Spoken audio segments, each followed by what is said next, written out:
Hey guys, I'm back. We're gonna finish up the floating garden and start the next area in this video, so that'll be cool.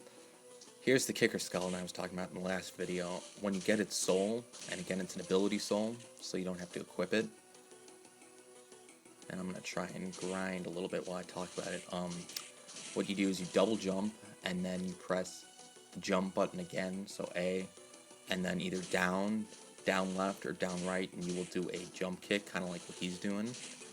And you can hurt enemies this way. So it's actually a decent move. You're not going to use it a ton, but it is a decent move. I'm angry though because I was recording this and then I got interrupted.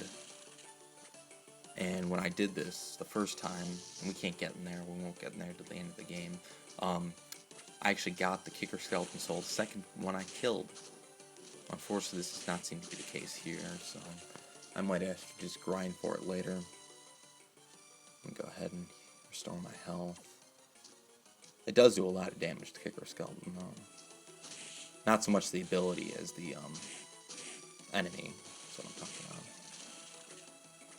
And I'll try one more time, because I want to have full health.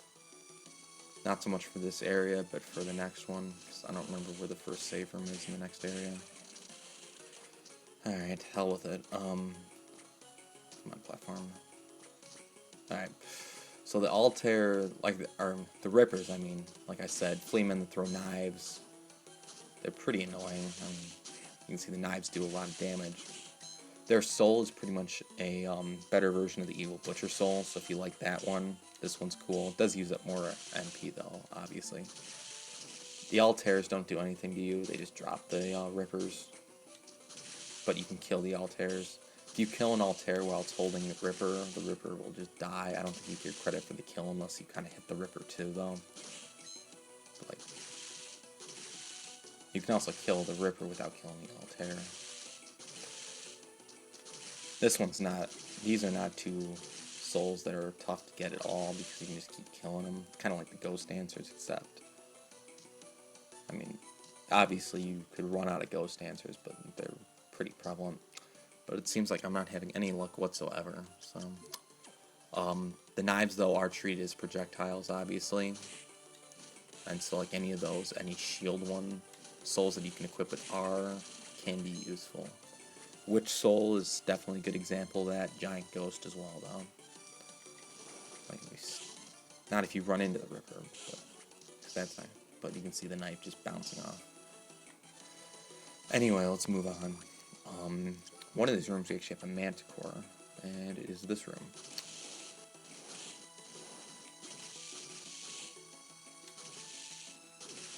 So, this is where we can get the Manticore soul. I'd love to get the Manticore soul now, but oh well. Disc armor, still needed soul too. But I'm not going to worry that much about soul grinding. Obviously, I did a little bit of it here at the beginning, but whatever. Let's go grab the money that should be up here. I like to think there's money. Only 500. That's not bad. Yeah, 10,890. Alright. I'm not really sure how I'm going to do the money grinding. I'm going to wait until I'm better leveled, though, because I don't really need the Soul Eater ring at this point. Once I get kind of close to finishing the game, obviously I'm going to want to get it. Here's a Werewolf.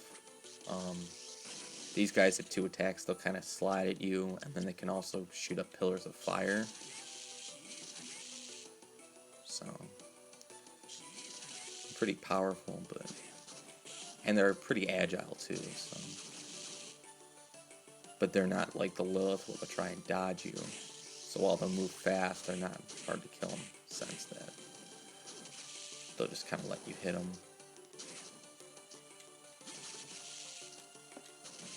Die, thank you. Alright, and up here we have... What do we have up here? We have a Golem. Upgraded version of a wooden Golem, obviously. Same basic idea. This is one of, I believe, 3 of the Golems. Not counting the big Golem, because that's a boss, so I'm not going to count it. But we've had the wooden Golem, now the regular Golem. Actually, no, there are 4, I'm sorry. There are 2 more that we'll see. One of them you actually need a special soul to kill. We haven't seen the enemy whose soul you need either, but...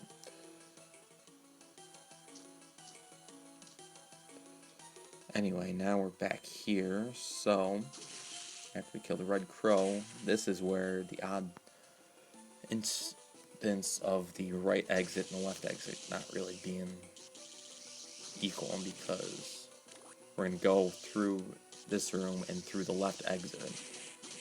And although you would think we'd be in a room that we'd been in before, because we came in through the left. I mean, we exited right, so we came in through the left side of this one.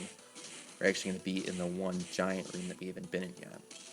And then if we exit through that side on the left, then I believe we will be at the new area. So, yeah. There are plenty of maps up online, though, that you can look at to see the exact pattern of how to do it. I'm not going to worry too much about it.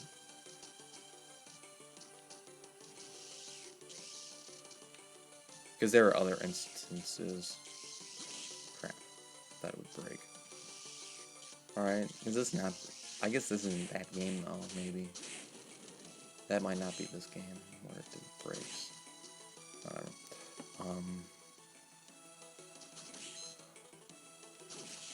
But now we're in a new screen, and here's the werewolf soul.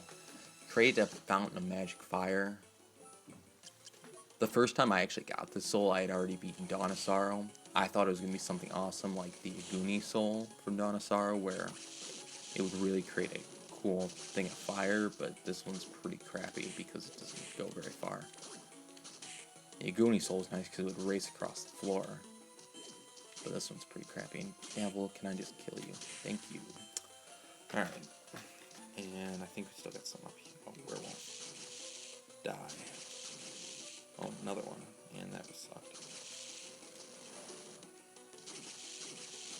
There we go. Alright. And hopefully some money. Although this one might not have any money. 500. Alright. I can live with the 500. Now these gold, I'm almost positive do not reappear, so don't try and you can try, because I'm not 100% sure, but I highly doubt that it would. Anyway, once we go left off the screen, we will be into my least favorite area of the game, the clock tower. I hate the clock tower in most every Castlevania game because of the goddamn spikes. But first we're going to meet Graham. He's glad to see we're unscathed, so that's cool. And we're going to ask him about what Yoko said, about him inheriting Dracula's powers, and he is going to confirm Yoko's suspicions. That he is Dracula. So it looks like the true enemy of this game has been determined. It was not Jay, it was not Yoko. It seems that it is Graham. Or I guess not Alucard either, but I don't think we ever really suspected him. Especially after Yoko's slip-up.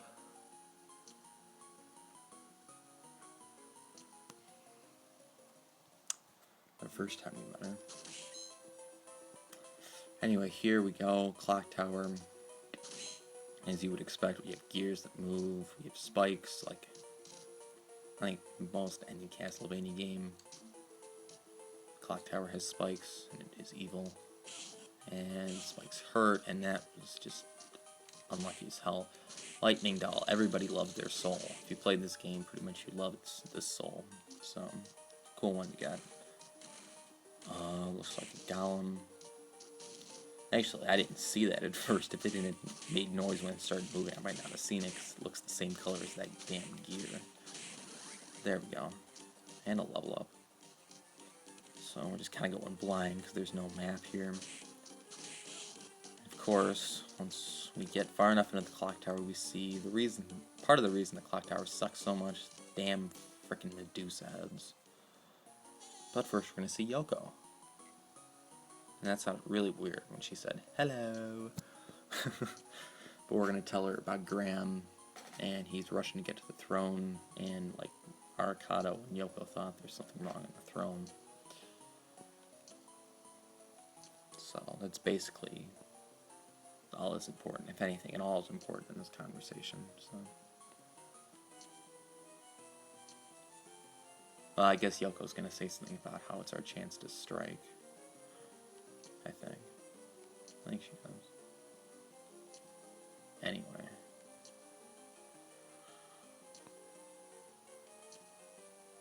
Yeah, there we go. Because he's panicking, we can do some stuff. Even though we've pretty much had our way going around the castle right now. And we don't really know where he is. I don't know how we're gonna trap him. Anyway, I'm at 149, so I'm gonna hope this is a save room. Thank you. I'm not gonna just save and end the video because I'm only at 11 minutes, but I'm just glad to have my health back. Anyway, getting back to Medusa heads. I don't like them. Blue ones are bad, and don't walk into this room quickly because you'll get killed by the disc armor. Gold ones are worse. We haven't seen the gold ones yet. This room, remember it for later. Can't get down there. But eventually we will. Bomber armor, just another one of the armor ones. I like double jumping this one whenever you come into this room. Just to give yourself a little more space to work with. There we go. Now we're going to head up. More lightning doll, and we have the upgraded siren, which is a harpy.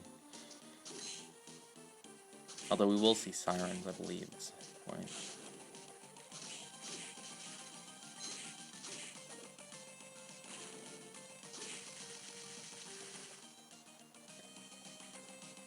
So just making our way slowly up the clock tower to see what will be there at the end.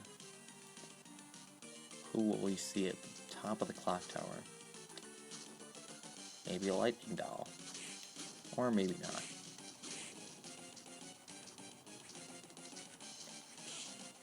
Damn spikes. Couldn't jump because of that stupid crate thing. Valkyrie. Just kill that before it gets in my way. Oh shit. What the hell? Gremlin or gargoyle? What is it? Gremlin. Gargoyles, I guess they leveled up. Alright. Fortunately, those things are one-hit kill. We don't see very many of them. That could very well be the best place to soul grind for them. Plus, they start out at the top of the room. The gold Medusa heads we're seeing for the first time right there, they will turn you into stone. Which is not cool. I don't want to be turned into stone. And somehow I have not hit the spikes yet. And crap. But yeah, basically, if you get turned into stone and you start hitting while you're on the spikes, you're dead, pretty much. Or you're going to be close to it. Good place to get the lightning doll souls right here. I'm not going to worry that much about it right now, though. Go left or up? I'm going to say I go up.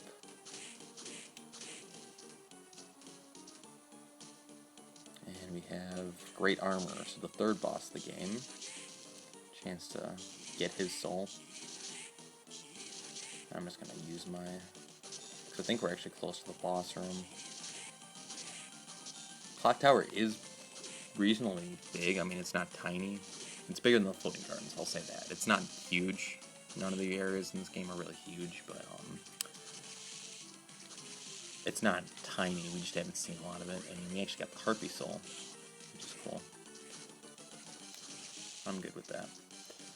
So let us go ahead and save, and we'll fight the boss in the next video.